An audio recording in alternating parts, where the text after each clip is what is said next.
Spring and its warmer weather generally kicks off the crawfish season here in Louisiana, but the harvest has been ongoing since about midwinter. Production has been slow so far this year, but as Tobie Blanchard reports, the catch is likely to improve.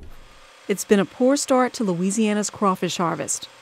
Drought in the summer and fall led to low survival and reproduction of crawfish. Those that did survive were slow to emerge from their burrows. But as demand picks up this month, there is optimism that so will the catch. This point forward, reports that we're getting from producers out there, they're starting to see crawfish and catches are starting to pick up. Crawfish rely on warming waters for growth and development. The warm January has helped the crawfish increase in size.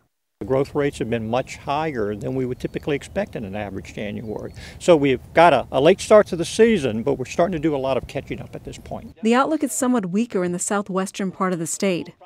Drought coupled with saltwater intrusion in that area has made crawfish production difficult.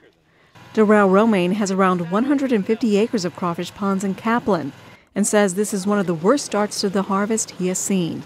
Buyers I'm talking about say they're buying about 1/3 of the crop they bought last year, and last year was one of their worst years ever. So the drought has really affected the crawfish industry this year. Dry weather also increases production cost. Farmers must use more fuel to pump water onto their ponds.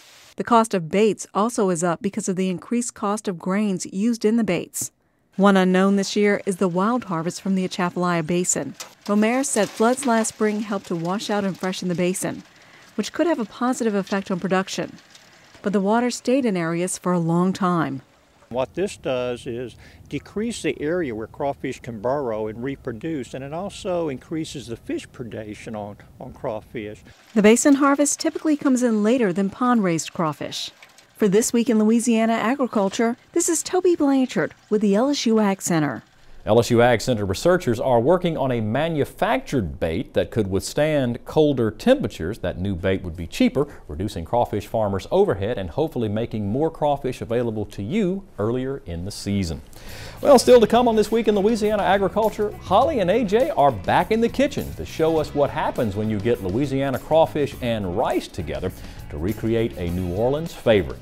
And Kristen Oakes takes us back to school on a lesson on how to grow a better garden. Stay with us.